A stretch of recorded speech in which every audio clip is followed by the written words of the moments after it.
Okay, YouTube Pyro fans, I've got a video here. I'm going to call it Mortar Rack Tips and Tricks. We'll cover a number of different topics. A lot of these you already know.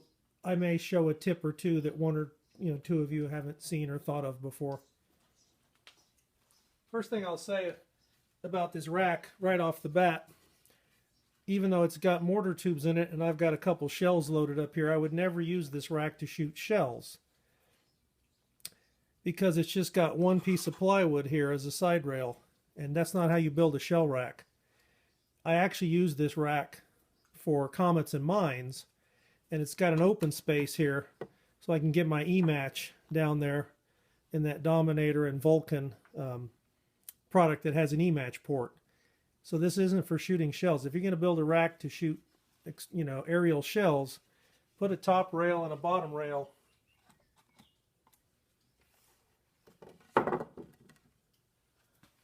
rather than a piece of plywood. I'm just using this rack because it was handy. One thing I like to do with my racks, I like to hardwire them.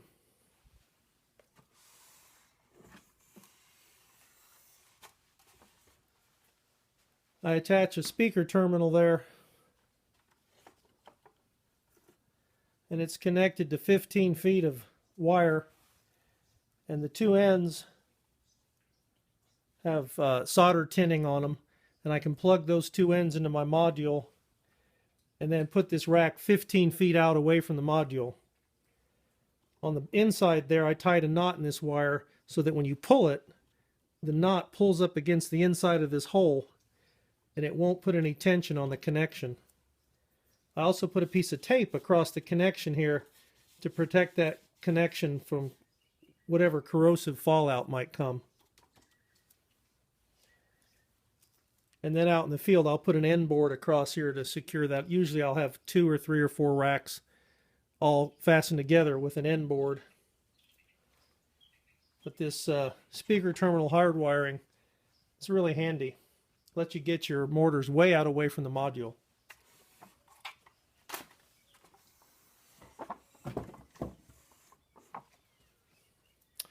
Other thing I wanted to talk about was when you chain fuse these. First of all, get a tape dispenser. You can get these on Amazon.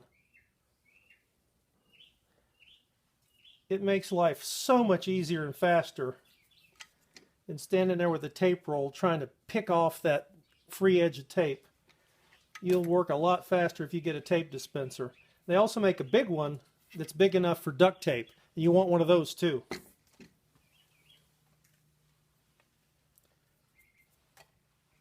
Now, traditionally, when you fuse up mortars, you've seen this described in other videos. This will be the chain fuse that runs across. I'll take a sidebar here for a minute. A lot of guys say when they run their chain fuse, they don't put it on top of the mortar. They put it to the side.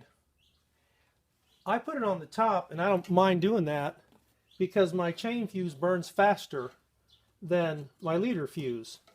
So by the time this shell fires, this chain fuse is already burned partway down the line. If this was really slow fuse, then an exploding shell might hit that chain fuse and break it. But I don't use really slow fuse for this purpose. So I don't mind putting my chain fuse right on top. I've never had a problem with that. This is, I think, 10 seconds a foot, this pink stuff. I think I got it from Pyro Direct. And they're out of stock right now, like they mostly usually are. But anyhow, you've seen this shown before, how to masking tape. Let's see if I got in the frame right here. Yeah. To put your fuse together and put a piece of tape on there. And of course you have the shell fuse pointing in the direction that the fire's coming. So I would light this fuse right here and the fire would go that way. So the shell fuse is pointing this way. And then you've seen it done where you put a piece of tape on there and kind of spiral it around to tape the shell fuse to the chain fuse. If you prep these a long time ahead of time, it's possible that this glue could give way and this thing could get kind of sticky and slidey, and it may not stay stable. I haven't had that problem happen, but it's potentially a possibility. So lately, instead of spiraling the tape like that, I'm doing it differently. I just take a really small piece of tape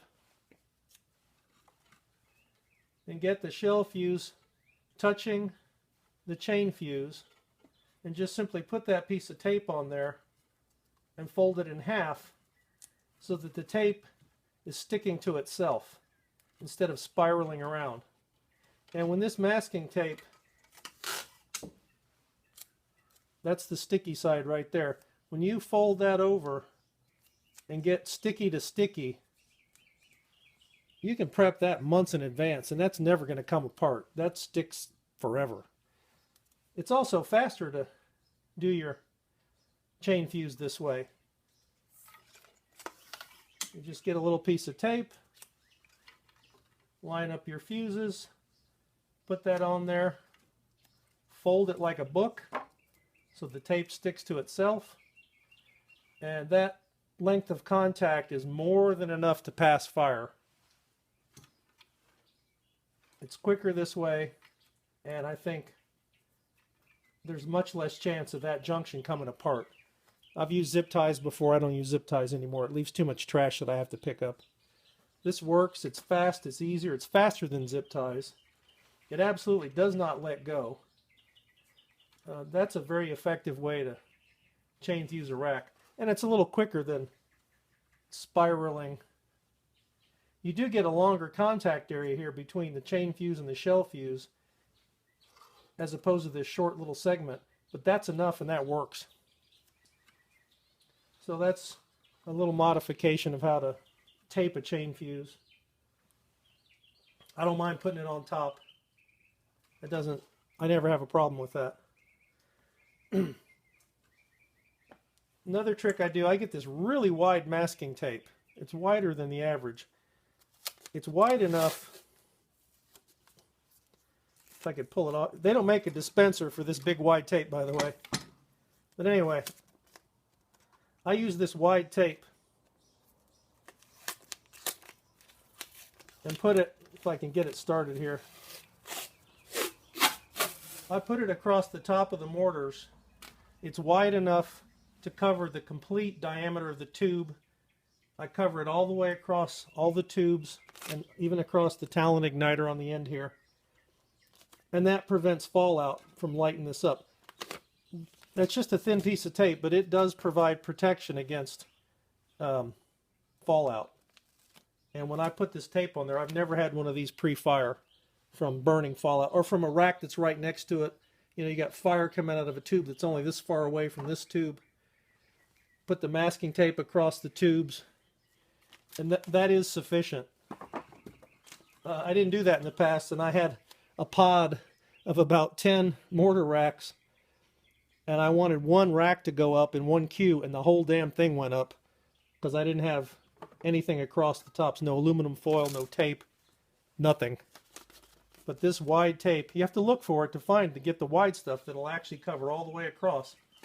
I'm not just trying to cover the fuse, I want to cover the entire opening of the tube. So you need to get this wide tape. You got to look around to find it. So that's a few tips and tricks on mortar rack setup.